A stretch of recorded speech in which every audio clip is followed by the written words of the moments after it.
Jeevan Reddy uncle, జై శ్రీరామ్. బాగున్నారా? ఏదో నాకు అహంకారం అని మీ తమ్ముడు ఏదో ప్యాంప్లెట్లు వంచి చేపించి ఏదో వంచిపించిండట. వాళ్ళ మొన్న ఇట్లనే బీజేపీలో సస్పెండ్ అయిన వాళ్ళని పట్టుకుని నా డిస్టర్బ్ తలగబెట్టించిన వాళ్ళకి పోలీస్ కేసులు కాకుండా చూస్తా అని చెప్పిండట. సరే అంకుల్, నాకు అహంకారం ఎందుకు అనిపించింది అంకుల్? మీరు ఎక్కడ కనబడ్డా నాకు జగిత్యాలు వచ్చినప్పుడు గాని ఏడ కనబడ్డా అందరి ముందర మీకు పొంగి ఆశీర్వాదం తీసుకుంటా మీ దగ్గర. అందుకని అహంకారం అనిపించింది నాకు. రెండోది, లేకపోతే మీకు ఒకప్పుడు భారతీయ జనతా పార్టీ ఉన్నట్టు 3,000 ఓట్లు 4,000 ఓట్లు జగిత్యాలు వచ్చేటట్టు అట్లా ఈ మధ్య లేదు, మీ చెప్పు చేతలా నడుస్తలేదు అన్న పరిస్థితి ఉంది. కాబట్టి పార్టీని పెంచినాం కాబట్టి 5 సార్లు మా మీద అటాకులైనా, మా ప్రాణాల మీద మా ఇండ్ల మీద అటాకులైనా దగ్గరుండి పార్టీని పెంచినాం కదా అంకుల్. అందుకని అహంకారం అనిపిస్తుంది మీకు. ఎందుకు అనిపిస్తుంది అంకుల్ అహంకారం? మూడోది, ఇవ్వండి ఏంది, నేను అద్దాలు పెట్టుకుంటే నా కళ్ళు చల్లగా ఉంటాయి, ఎండ బయట ఎండ ఉంటుంది, చల్లగా ఉంటుంది అని పెట్టుకుంటా. మీ తమ్ముడికి ఏమి వచ్చింది అంకుల్ నేను అద్దాలు పెట్టుకుంటే? చెప్పండి. అయినా మీరు 2014లో నాకు గుర్తున్నది, మీ ప్రియమిత్రుడు డి శ్రీనివాస్ కొడుకుని నేను అప్పట్లో రాజకీయాల్లో కూడా లేకుంటే లాస్ట్ ఎలక్షన్ అని నిలబడతా అన్నారు. 2018లో లాస్ట్ ఎలక్షన్ అన్నారు. తర్వాత 19లో ఎమ్మెల్సీ అయినరు. మీకు 2026, 25, 19లో కాదు 2020లో అయినరు ఎమ్మెల్సీ. 26 దాకా ఎమ్మెల్సీ ఉన్నారు మీకు.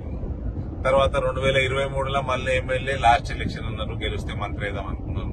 కానీ జగిత్యాల ప్రజలు మిమ్మల్ని మళ్ళా 18లో 60,000 తోటి, 23లో 20,000 తోటి మీరు మిమ్మల్ని ఓడించారు.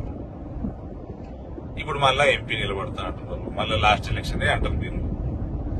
అంటే మీరు మీ పార్టీ మీ ఇష్టం, కానీ నాకు ఒక కథ యాదకి వచ్చింది.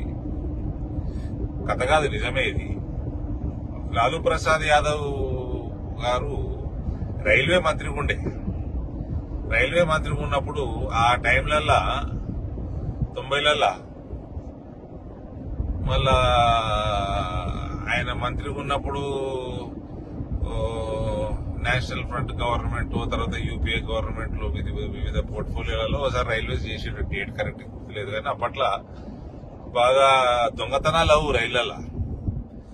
అయితే రైల్వే ఆఫీసర్లందరూ రైల్వే మినిస్టర్ లాలూ ప్రసాద్ యాదవ్ దగ్గర పోయినట. పోయి, సార్ ఈ పలానా స్టేషన్ లా ఎప్పుడు వచ్చి బండి నిలబడ్డా లాస్ట్ బోగిలా దొంగలు పడుతున్నారు సార్, దొంగలు పడి దోసుకుంటున్నారు, ఎప్పుడు లాస్ట్ బోగి టార్గెట్ చేస్తున్నారు. లాస్ట్ బోగి ఏమో స్టేషన్ బయట ఏటో మూలకి ఆగి ఉంటుంది. స్టేషన్ లో ట్రైన్ వచ్చినప్పుడు వీళ్ళు స్టేషన్ లో ఉన్న స్టేషన్ మాస్టర్ పోలీసు వాళ్ళని తీసుకుని ఉరికే వరకు ఆ దొంగలు వారిపోతున్నారు. అంటే లాలూ ప్రసాద్ అన్నమాట, ఇంత పంచాయతీ ఎందుకే, గమ్మున లాస్ట్ బోగి తీసేస్తే అయిపోతుంది కదా అన్నమాట. గట్ల ఉంది పరిస్థితి.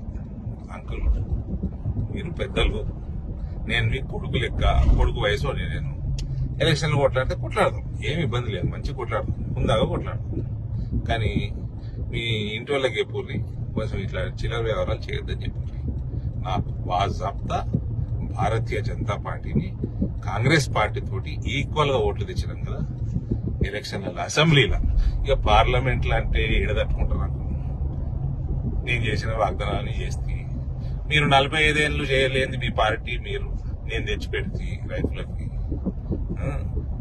ఇప్పుడు అంతా అవన్నీ నేను చెప్పిన పనులను చేసిన, నేను పార్టీని పెంచుకున్నా.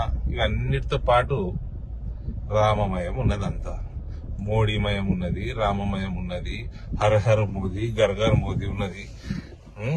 ఇవన్నీ కలిసి వస్తే మీకు బాధ. మళ్ళీ ఈ లాస్ట్ ఎలక్షన్, మళ్ళీ లాస్ట్ టైం ఓడిపోతామో, మళ్ళీ ఇంకొక లాస్ట్ ఎలక్షన్ ఉంటుందో తెలియదా మనకి. కాబట్టి ఇవన్నీ వద్దు. మీరు పెద్ద మనుషులు, మీరు మమ్మల్ని ఆశీర్వదించాలి. మనం ఇద్దరం ఎలక్షన్లు కొట్లాడినా కూడా నేను వచ్చి మీ దగ్గర ఆశీర్వాదం తీసుకొని కొట్లాడాలి. అట్లా హుందాగా చేసుకోవాలి రాజకీయాలు.